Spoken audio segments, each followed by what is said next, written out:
Vamos a continuar con el capítulo número 2. Ya escuchamos el capítulo número 1 que se llama Los dioses existen.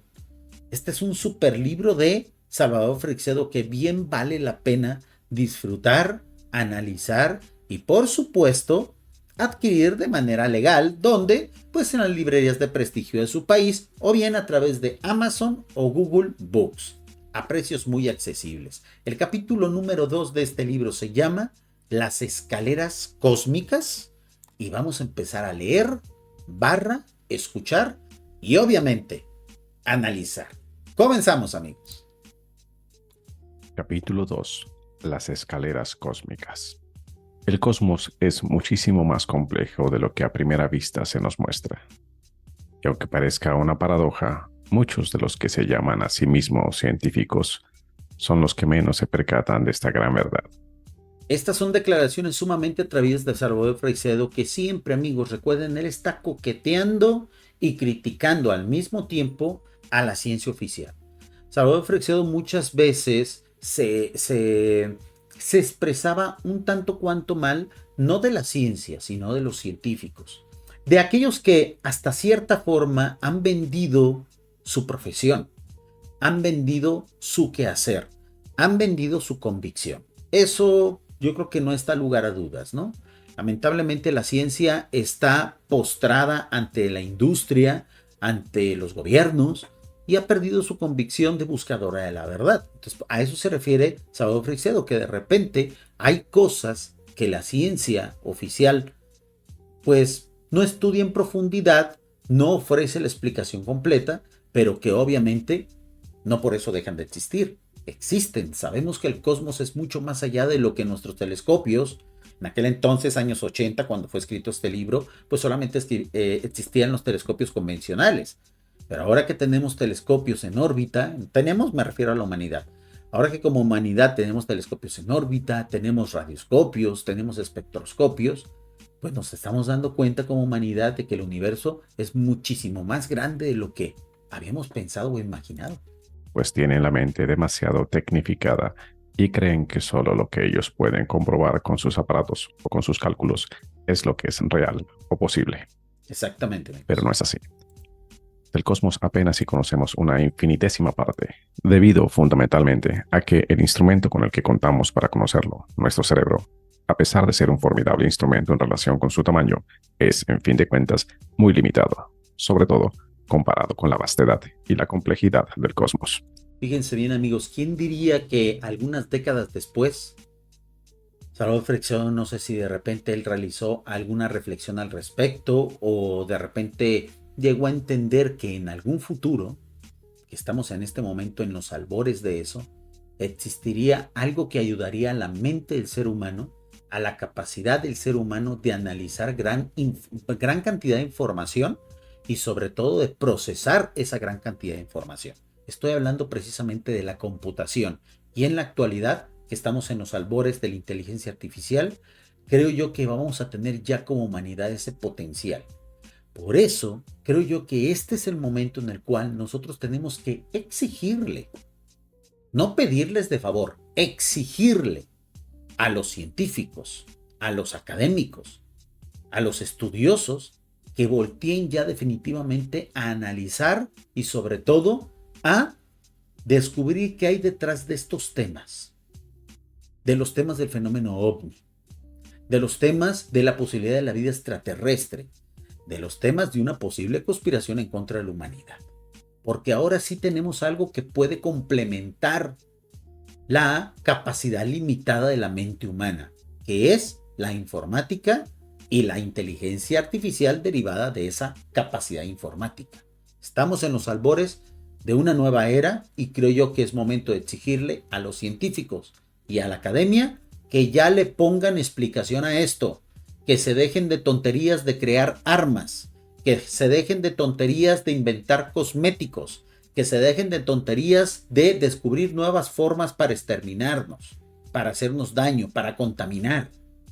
Que ahora sí se dediquen al principal tema que le atañe a la humanidad actual, que es la posibilidad de la vida extraterrestre. Los hombres, infantilmente y ayudados o engañados en esto por las religiones, por los dioses, Pensamos que somos el centro del universo. Así nos lo han hecho creer, y así lo hemos venido repitiendo por los siglos. Todas las criaturas fueron hechas para el hombre, leemos en la Biblia. Exactamente, amigos, esa visión arcaica y rancia del Antiguo Testamento. Pero esto es solamente una falsedad más, para tener tranquilas a nuestras mentes. El hombre es solo otro de los infinitos seres inteligentes, semi-inteligentes y carentes de inteligencia que pueblan el inconmensurable universo. Qué bueno que Salvador Freixedo nos aclaró desde hace muchas décadas que nosotros no somos la panacea de la inteligencia en el universo. Y eso es algo que le duele muchísimo a los cientificistas escuchar. Ellos creen que por el hecho de estar enterados de los asuntos científicos de la actualidad, están en el top de top. Como ellos descartan a Dios y todo el mundo espiritual, ellos se creen los más inteligentes del universo. Nosotros no. Nosotros sabemos que arriba de nosotros hay una miriada de seres y una miriada de jerarquías que son más inteligentes que nosotros. Pero eso no los hace buenos per se. Y tampoco eso les da el derecho de quedarse con nuestro planeta. Nuestra infantilidad al enfrentarnos y al enjuiciar las otras realidades del cosmos es patente y además lastimosa. Somos unos auténticos niños en cuanto nos ponemos a enjuiciar las cosas que no podemos percibir clara y directamente por nuestros sentidos. Hablamos de nuestra realidad como si fuese la única realidad existente. Dividimos los seres en inteligentes y no inteligentes, juzgando únicamente de acuerdo a las coordenadas de nuestras mentes y a los mecanismos que nuestros cerebros tienen para aprender lo que nosotros llamamos la realidad. Y hasta nos atrevemos a dictaminar que algo no existe o no puede existir. Fíjense, amigos, aquí Salvador Freixedo está haciendo una dura autocrítica de la postura que normalmente ha asumido el ser humano que está bajo el manto, bajo la sombra de la ciencia. Es cierto que la ciencia es una extraordinaria herramienta para tratar de entender y explicar las cuestiones materiales. ¿Dónde está el talón de Aquiles de la ciencia? Cuando pretende explicar las cosas que no son materiales. Y por el hecho de no poder hacerlo, las descarta. Ese ha sido el gran talón de Aquiles y el principal problema que tenemos en la actualidad. Aquí nosotros tenemos que invitar a los futuros científicos, que serán nuestros hijos, nuestros nietos, a que no autodescarten de facto, o más bien dicho, a que no descarten de facto estas posibilidades. Hay que crear un nuevo método científico para explicar las cosas que no son materiales, que no están restringidas al espacio y al tiempo. Así como en su momento hubo científicos valientes que decidieron comprobar la existencia de la antimateria y que en su momento eran juzgados de locos y que en su momento eran juzgados de estar buscando cosas que no existían. Cuando al final esos científicos recibieron el apoyo y tuvieron la gallardía de ir en contra de esas críticas, terminaron descubriendo la antimateria. Otro gran caso que muchas veces Salvador Freixedo utiliza como analogía: durante muchos años hubo arqueólogos alternativos que no eran considerados como arqueólogos oficialistas, que defendían la existencia histórica de la ciudad de Troya, que estaban convencidos de que Troya existía, y muchos años se rieron de ellos. Cuando descubren los vestigios de la ciudad, y es donde el mundo de todo lo que era la arqueología oficial tuvo que tragarse ese sapo. Tuvo que aceptar que había estado equivocado. Tuvo que pedir disculpas. Lo mismo puede ocurrir con estas cuestiones que no se limitan, que no están limitadas al espacio y al tiempo. Continuamos escuchando, amigos. Sumamente interesante este tema y la dura crítica que está haciendo Salvador Freixedo de los científicos oficialistas. Existir porque repugna a nuestros engramas cerebrales. Somos unos perfectos niños pueblerinos, aseverando muy seriamente que la fuente de nuestro pueblo es la fuente más grande del mundo. Sencillamente porque echa mucha agua. Solo en relación con el término inteligente podríamos llenar muchas páginas analizando nuestra infantilidad y superficialidad al aplicar este término. Creo yo, amigos, que cuando el ser humano entienda el verdadero lugar que ocupa en cuanto a los niveles de inteligencia, desde lo más bajo hasta lo más alto del mundo espiritual, podemos partir de una base firme y en total conciencia de lo que necesitamos aprender y de lo que nosotros podemos ofrecer al resto de esa cosmología. Siendo nosotros conscientes de las limitaciones que tenemos, podremos saber hacia dónde tenemos que avanzar y sobre todo también seremos conscientes de aquellos que están abajo de nosotros. Estoy hablando del mundo y del reino animal y del reino vegetal, al cual maltratamos todos los días, incluso los veganos. Habrá que ver cómo tratan a sus cultivos, que luego terminan comiéndose, ¿no? Que luego nada más culpan a los carnívoros y a los omnívoros del maltrato animal, pero ellos también hacen maltrato vegetal.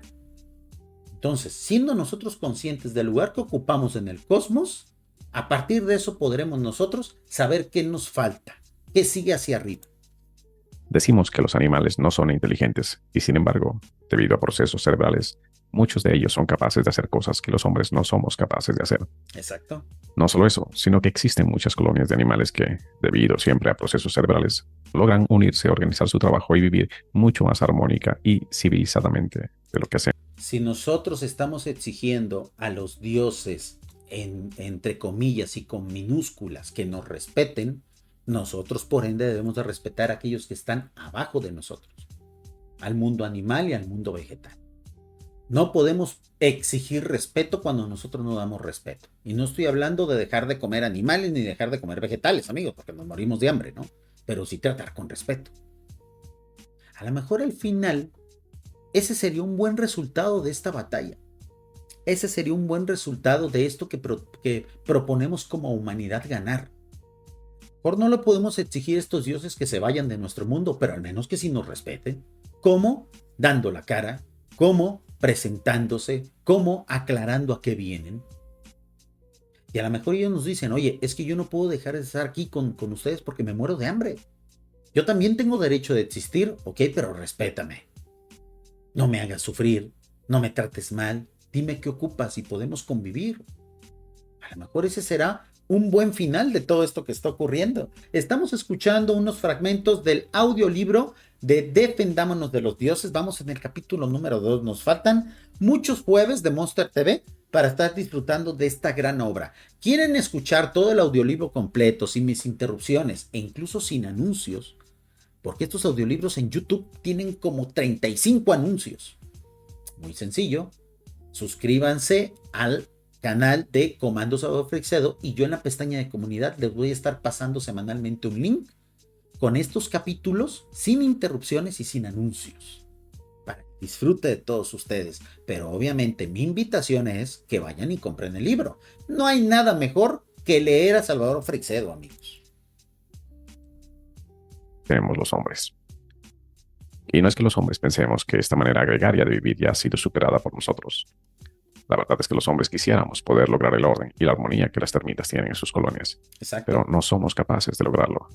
Y a lo más que llegamos es a organizarnos democráticamente a través de eso que se llama partidos políticos, en donde muchos buscones acomplejados hacen su caldo gordo jugando con el bienestar de millones de conciudadanos y dándonos como resultado final estas tan valientes sociedades de hormigas locas amontonadas y robotizadas.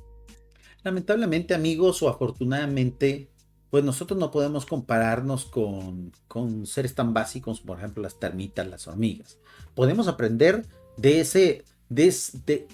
todos esos reinos animales, ciertos hábitos de comportamiento, ¿no? Pero el ser humano está diseñado para errar, para ser un animal social. Y obviamente eso nos va a meter siempre en problemas. La intención, y yo creo que la invitación y el destino manifiesto que nosotros como humanidad tenemos es al final tratar de llegar a ser lo más perfectos posibles, como Dios es perfecto. Y estoy hablando con Dios en mayúscula, no con los dioses en minúscula. Aprendamos a diferenciar eso, porque he notado mucho ateísmo beligerante dentro de las filas de la comunidad de Salvador Freixedo.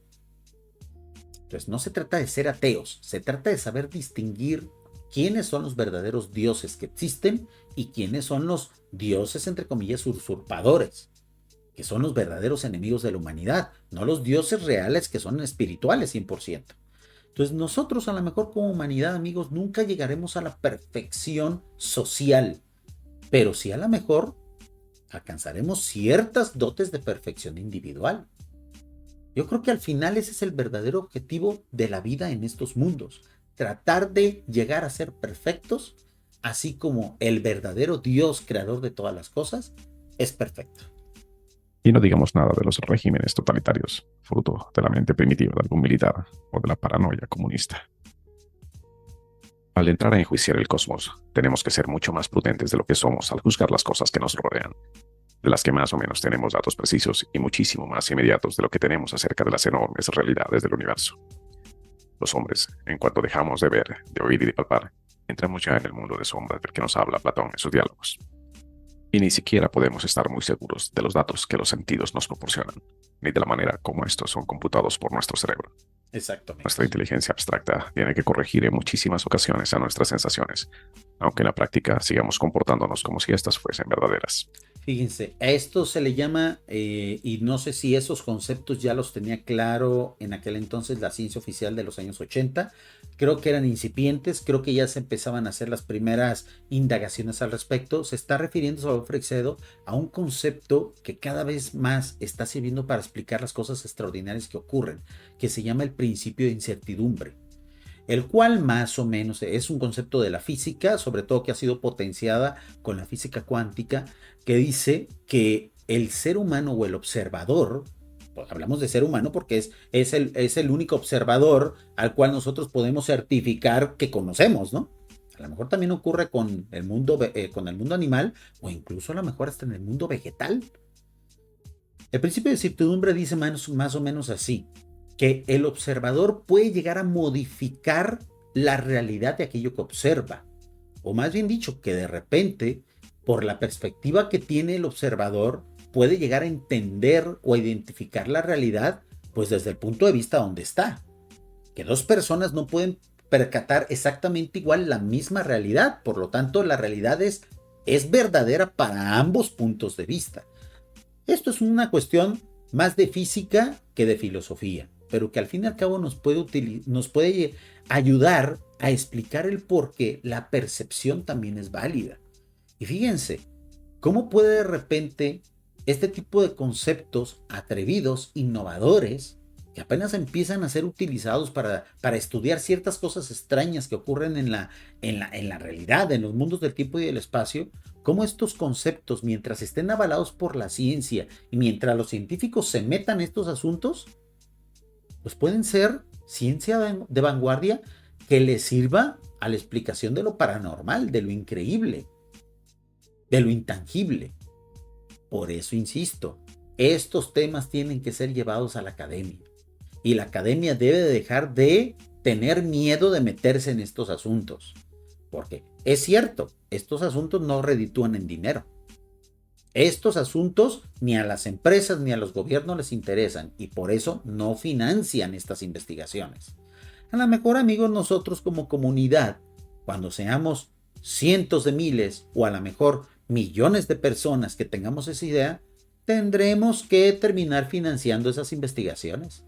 A lo mejor a través de un crowdfunding, a lo mejor a través de donativos, y tendremos que ir a ciertas universidades a decirles, necesito que me investigues el fenómeno ovni y lo que hay detrás. Ahí te van 5 millones de dólares. A trabajar, científico huevón. Porque te estoy pagando para que me investigues bien de qué se trata esto. A lo mejor tendremos que hacerlo nosotros, amigos. Quitarle esa posibilidad a los gobiernos, quitarle esa posibilidad a las empresas, porque a ellos lo que les interesa son las armas y los químicos. Y cómo hacerse más ricos con todos los estudios científicos. A lo mejor tendremos que financiarlos nosotros, los loquitos de los ovnis, ¿no?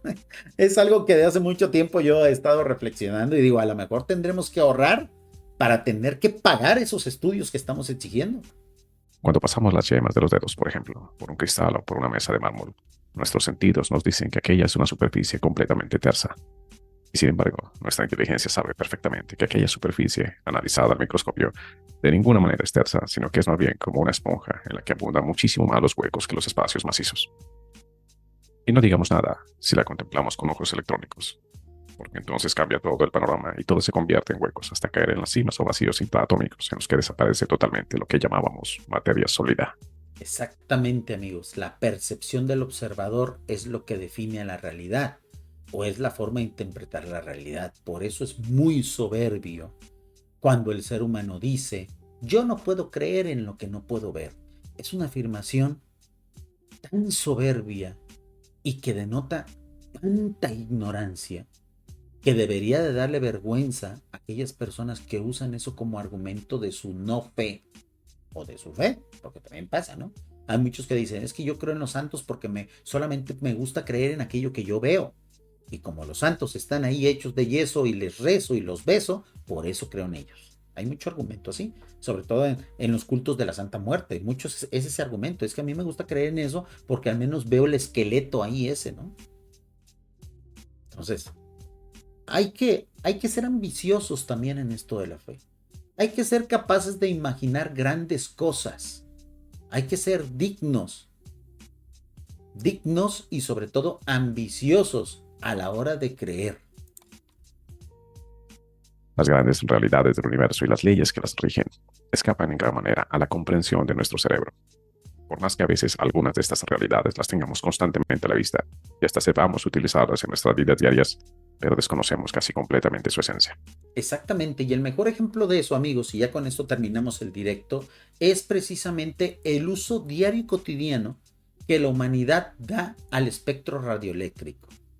El espectro radioeléctrico es un estado, vamos a llamarlo así, de la existencia, podríamos también llamarlo así, para no volverlo tan complejo en tema, para no hacerlo técnico, que ha existido desde siempre, amigos, que fue creado en el mismo Big Bang, vamos a llamarlo así, pero que hasta hace apenas 200 años el ser humano sabe que existe y que puede utilizarlo.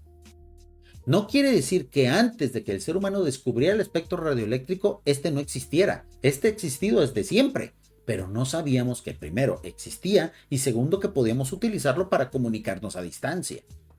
Lo mismo ocurre en la actualidad con la existencia de estas entidades, de estas energías que menciona Salvador Freixedo en este libro que vamos a seguir escuchando. No porque la ciencia no sepa que existe o no sepa cómo utilizarlo, no quiere decir que no existan. Así como en su momento la ciencia y la humanidad no sabía que existía el espectro radioeléctrico y no sabía cómo utilizarlo. El espectro radioeléctrico siempre ha estado ahí, nada más que no sabíamos cómo detectarlo, no sabíamos cómo modularlo, no sabíamos cómo distribuirlo, no sabíamos cómo transmitirlo.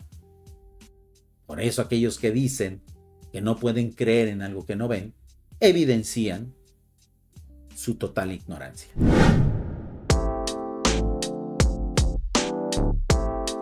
Muchas gracias por llegar al final del video. Te invitamos a darle like y suscribirte. Puedes apoyar nuestro esfuerzo siendo nuestro miembro patrocinador. Sigue las instrucciones en el enlace que está en la descripción. Recibe contenidos exclusivos y apoya nuestro proyecto.